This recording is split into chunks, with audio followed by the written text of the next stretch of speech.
Hey, what is up YouTube? This is Thrash Till Death 555. My name is David, and it is time to do part 2 of my favorite albums of 2020. So, if you guys are ready to go ahead and continue, let's go ahead and jump right into it. Next up, we have Caustic Wound with Death Posture. This is released on Profound Lore Records. This is a band out of the Pacific Northwest, has members of Mortiferum, and is a death metal grindcore project. Best way I can describe Caustic Wound's death posture is like it's almost like a fucking incantation started playing death grind. It's cavernous, it's filthy, but it definitely still has all the chaos and the intensity and the speed that you want of grindcore. Plenty of blast beats, plenty of just dark fucking heavy riffing, ugly, evil sounding vocals. Yeah, like I said, it's to me, it sounds like if Incantation started playing Death Grind. That is the best way I can describe Caustic Wound. But yeah, fantastic release. And next up, we're going to go to the Black Dahlia Murder with Verminous.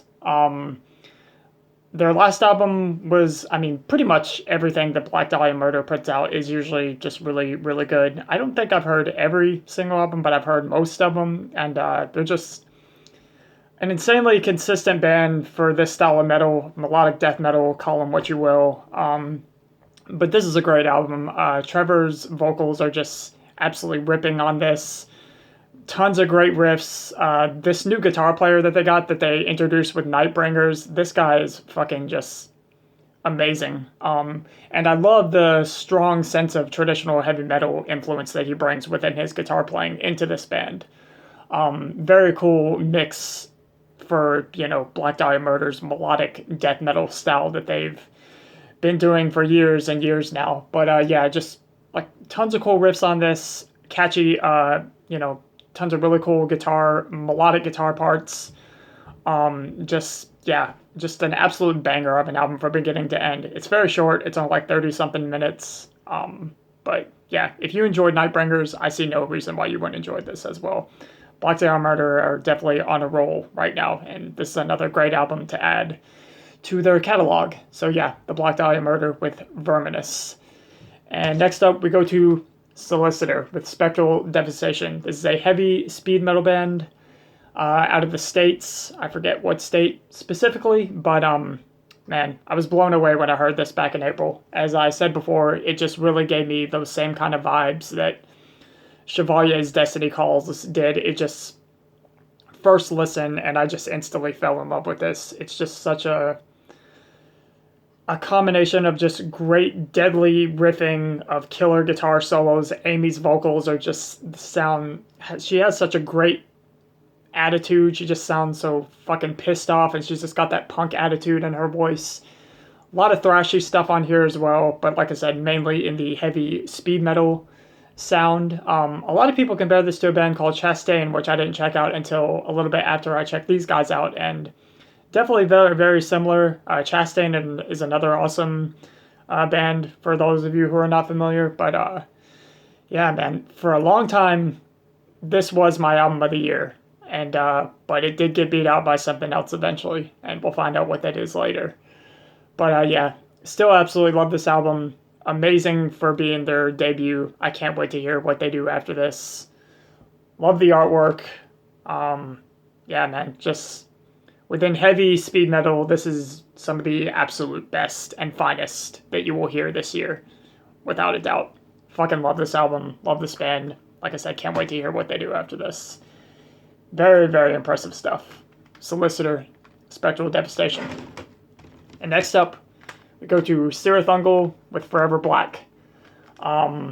Legendary heavy metal band. A fantastic comeback for this band.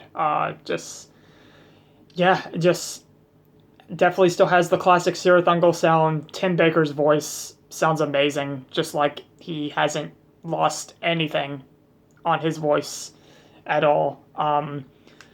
Just pretty much front to back. Great album.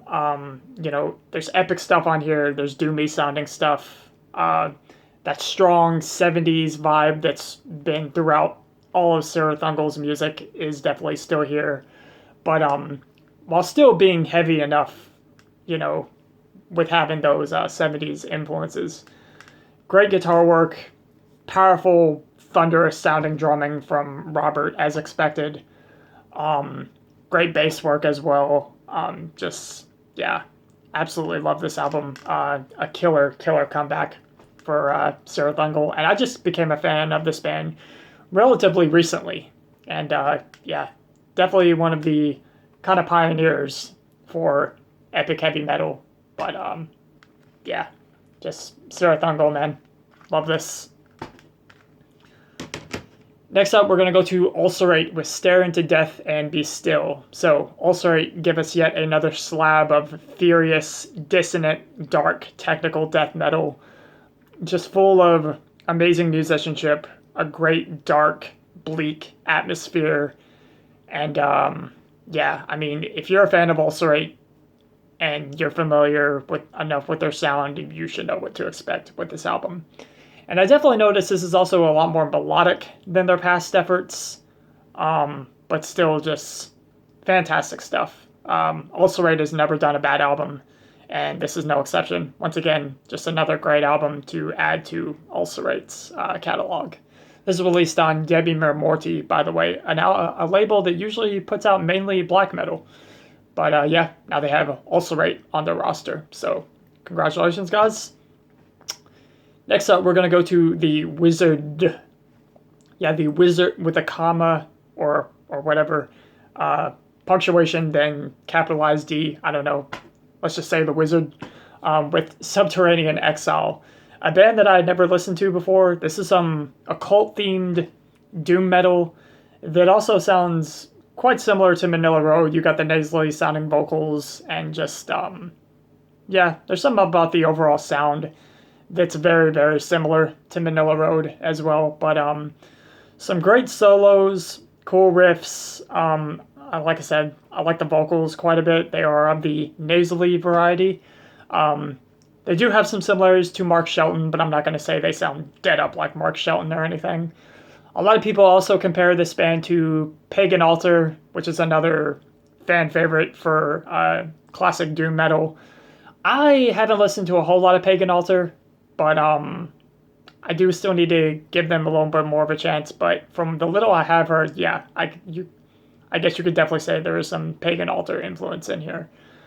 But yeah, just some really, really good, solid doom metal from the Wizard with Subterranean Exile. This is a Cruz del Sur release, by the way. So yeah.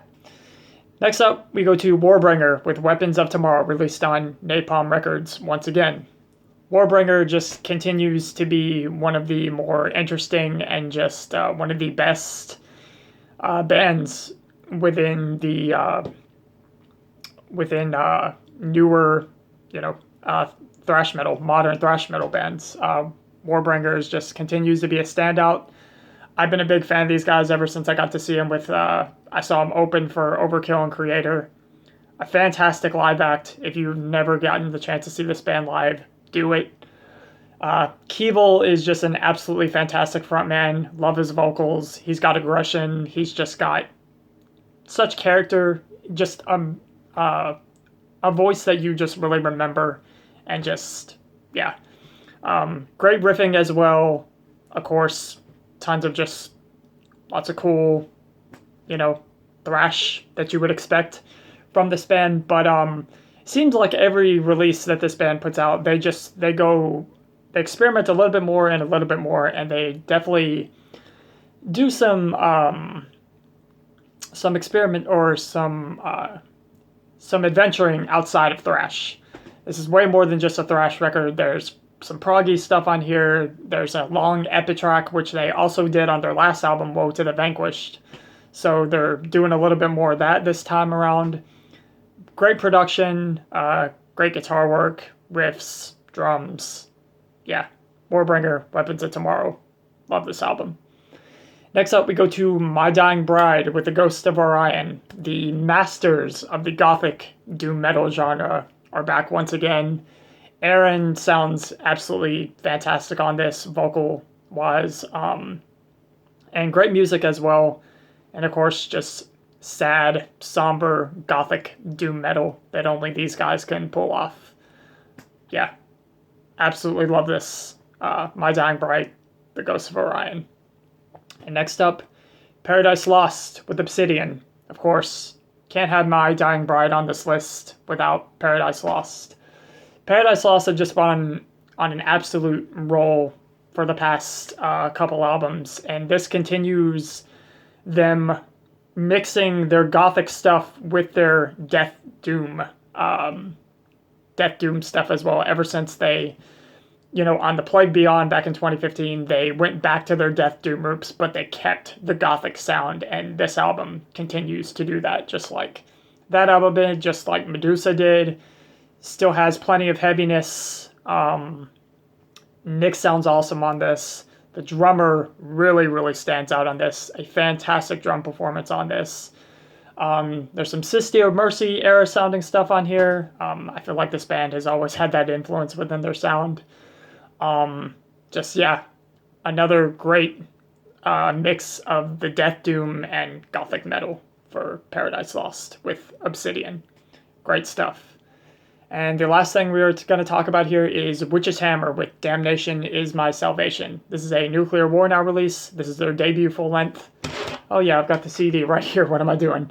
And as you can see, the tagline says Canadian speed metal. So this is a Canadian band, but this is definitely much more than just speed metal. There's some black metal stuff in here. There's some death metal sounding stuff on here. Very reminiscent of like the early Sepultura stuff, Morbid Visions, Bestial Devastation EP, as well as like Sarcophago, and just it's just blazing fucking fast, furious riffing, fucking just pummeling, powerful sounding double kick on this. As I mentioned before, if you haven't heard this band from Germany called Minotaur, they have this album called Power of Darkness where the fucking double bass on that is just so thick and loud in the mix, and the drums on here really, really remind me of that. But good shit overall. Don't know what else to say. Witch's Hammer, Damnation Is My Salvation. And that's going to do it for part 2 of my favorite albums of 2020. So I will see you again very soon for part 3. Take it easy.